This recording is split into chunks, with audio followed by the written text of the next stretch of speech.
Uncut, unedited, raw, free speech. Get loose and put one in the air. And open your hearts and your minds.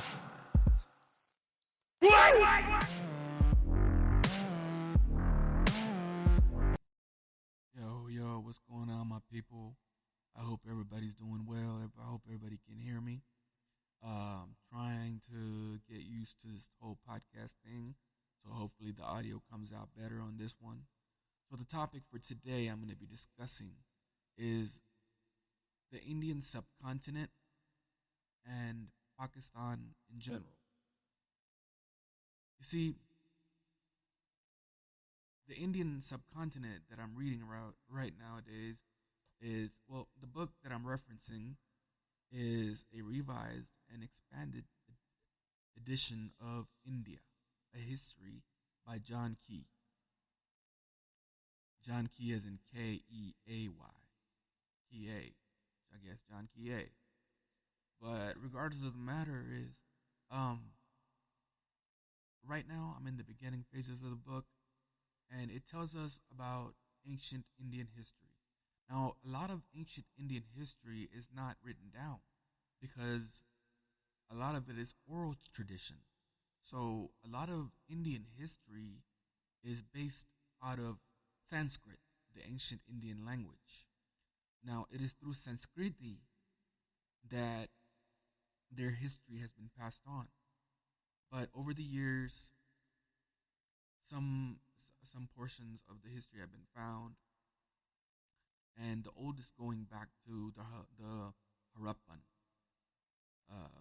the Harappan dynasty of Mohenjo-daro, currently in the country of Pakistan. Mohenjo-daro, the empire of the Harappans, or in Mohenjo-daro, runs from the Sindh province all the way to the edge of the Punjab province of the Pakistani side of Punjab, because Punjab is in Pakistan and in India, and there's a Hyderabad that's in Pakistan and in India, just FYI. But yeah, around in the 1920s, when, up until the 1920s, is when Indian history was just mainly focused on oral tradition. Some archaeologists came upon a place in Mohenjo-daro and discovered the ancient Harappan civilization. Now, these were highly civilized social civilizations, but I'm not going to get into the technicalities of the history right now. I'm just going to jump around and try to pinpoint some of the flaws, some of the causes of conflict that we're having right now. As we all know, India and Pakistan are arch enemies. I'm talking about they hate each other as far as the governments go. The people, they like each other. Everybody loves Indian movies, Indian culture, Bollywood, all of that. But as far as the foreign policy goes for each country, they're both arch enemies. They've had 4 wars. They say Pakistan has won some, India has won some. India says that they won all of them. Pakistan says that they only won a few of them. Whatever the case, history all leads down to basically Pakistan, I hate to admit this, losing almost all 4 wars. And we have to be realistic about that, because India is a bigger foe, more armed. We both got nukes. That's the only way we're equal. Is the nuclear bomb. Pakistan probably has more nukes. I think, as far as the last time I researched, Pakistan had more nukes than the Indians. But the Indians are a deeper army. They're the second most largest army in the world after China. Then it's America. then so on. But Pakistan has a pretty big army too, but not as big as India's. India has billions of people. Pakistan has about 220 million people. So that's a significant amount against Pakistan. Now we would have to understand when the partition of India was happening, when the the English East India Company, when England was basically getting protested out of India, it was left up to the English folks to find a way to cut India into half in a way where it favors Muslims and Hindus almost equally. So you have to understand, when Pakistan was made, this was the biggest human migration in history. About millions and millions of people migrated from India into the newly made Pakistan, and from Pakistan to the newly Democratic Republic of India. And you have to realize lots of killing happened, and eventually the other wars, they were all determined by the way everything worked out. Now Gandhi didn't want to separate India. Muhammad Ali Jinnah, the founding father of Pakistan, he did. He wanted a separate Muslim state. And Nehru, the first prime minister of India, he had a more progressive look. He was hardlined as well, but we'll go into details about that as we go. But what I'm trying to approach here is that the way that the English drew out the map of Pakistan and India, they left two parts of Pakistan like India was in between two parts of Pakistan, East Pakistan and West. East Pakistan is now called Bangladesh. But back up until 1971, they were East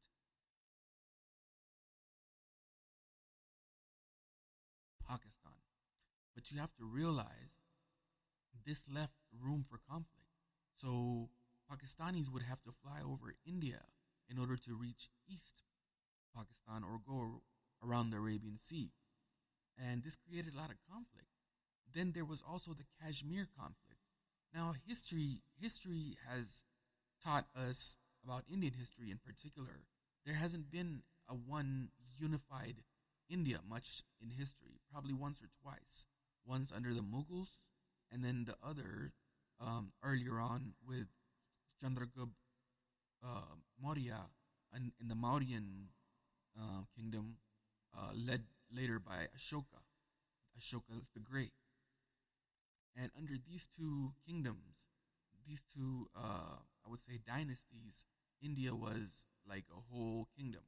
But other than that, majority of the Indian history has been a whole bunch of small princely states. So it was a whole bunch of small kingdoms all across from India to modern day Afghanistan. That was all India. This was the biggest, probably one of the biggest continents ever. Partly, and if you look into history and oceanography and geology, part of India has gone underwater.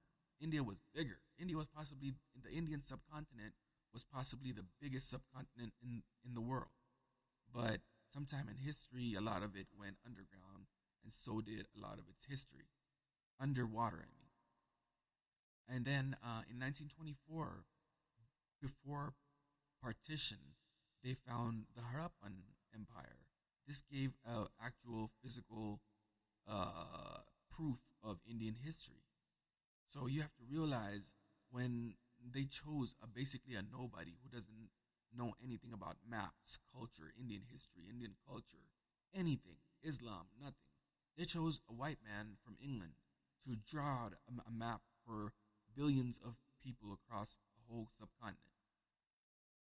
And when he drew it out in a way, I don't know if this was intentionally, I don't have any proof right now, but it favored neither. not India nor Pakistan, and it just basically made them to just fight for the remainder of their years. You know, Pakistan, has a lot of major portion of the Indian history is inside Pakistan. That's just a fact.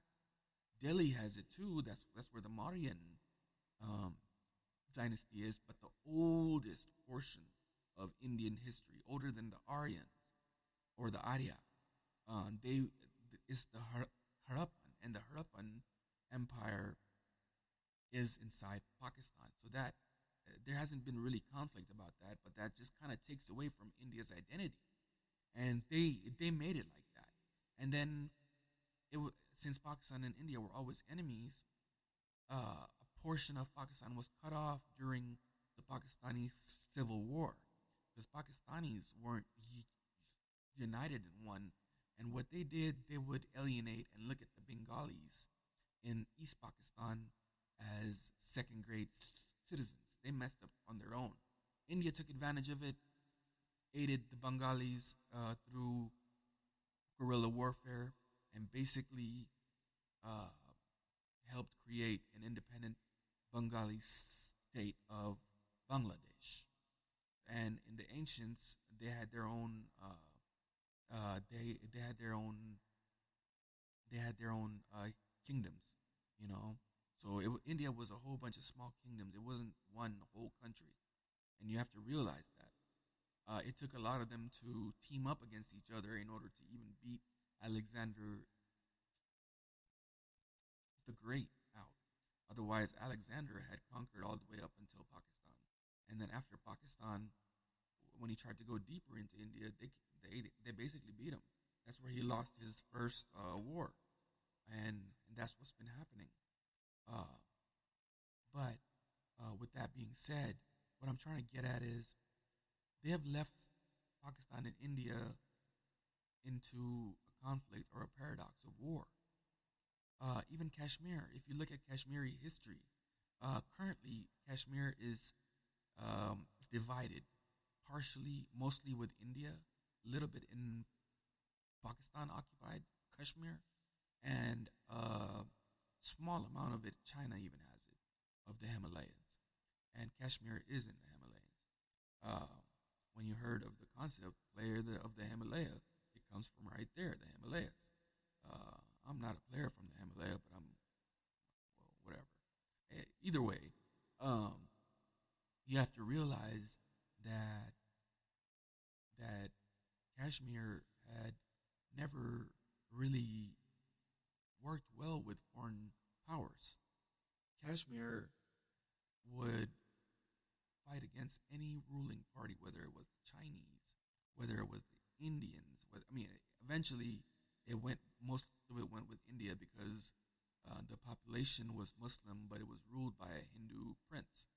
And the Maharaja of Kashmir basically sided with India through personal relations, him being aligned with the Hindus, rather than like more of a democratic, where the majority of the people in Kashmir are Muslims, and they want it to be in Pakistan. But I say Kashmir ought to be its own country. Kashmir ought to be its own independent state, like Palestine. I don't want Kashmir to be part of India or Pakistan or China or anybody else. Kashmiris, they deserve peace, and they deserve to rule themselves as they have been throughout history. And that's what it is. After 1947, the world began going towards democracy after taking out Hitler and the Japanese Empire, and basically the Soviets in a way too, and the world moved towards being a democracy, and India became the biggest democracy in the world, whereas Pakistanis have been ruled by totalitarian military rulers and all types of blood, just nasty politics.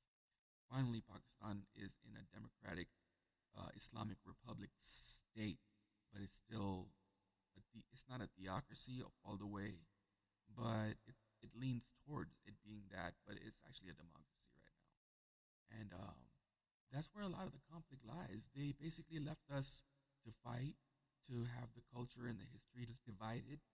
And, the more I research Pakistani history, the more I find that there's not really a lot of it, because most of it is in India. But if you look at the physical evidence, the evidence is left inside modern day Pakistan, and that's the matter of the fact, you know. So just wanted to talk about that. Um, we've been fighting since 1947, since our inceptions. I believe we ought to be one, if not one nation, then one subcontinent, and we should have open trade, open relations. There's no reason for conflict. We should let the Kashmir issue rest. We should leave the in order for peace, in order for nuclear bombs to go away as a threat with India and Pakistan. I think they ought to come to a joint consensus that India ought to be an independent ruled country. I mean, not India, Kashmir. This is the ruling for the Kashmirs. That this is the remedy for the Kashmirs. Let them rule themselves. They're capable of it. They have an elected government inside Pakistan. They don't have one in India. They've been under lockdown by the military for a long time. And it's just a big jail right now. And it's one of the most beautiful places. Mark Twain said, if there was heaven on earth, Kashmir is it. And this is true for the Indian side and the Pakistani side. The Kashmiri culture is beautiful, but it's slowly dying out inside of Pakistan, whereas in India it's being repressed, and it needs to be free, and that's what my view is. This would eliminate Pakistan and India from being enemies. They would be similar cultures, but just two different countries. I'm not saying let's go ahead and make it all India again. That would be an impossible process because Pakistan is now a sovereign country with its own customs and culture. But as far as living in peace, that's the way to live in peace. Don't give it to Pakistan. Don't give it to India. Leave it to be an independent ruled state. Same as with Palestine, and we'll talk about that on another episode. But with that being said, this is all I have to say for now. I just wanted to put that out there and just basically share this with you. And I wish you guys all the best, and I hope you would reach out with questions. My information is right in the Spreaker, my homepage, or you can look me up on Apple Podcasts and other podcasts like Spotify and whatnot. But I'm based almost everywhere so far, and I'm getting to other places. And if you have any questions, comments, please don't hesitate to comment or question, because that's what I'm here for. And if I've given any false information, please do correct me. But I made sure I cited my information. I made sure I gave references. So, and I added some personal input in there too. But that wasn't really meant to be official. That was only a recommendation, a prescription might have you. But hope you enjoyed this, and I hope to be coming with more. Until then, peace, love, one life, one wife. Let's get it on. One God, one love. Take it easy. Uncut. Unedited. Raw. Free speech. Get loose and put one in the air. And open your hearts and your minds.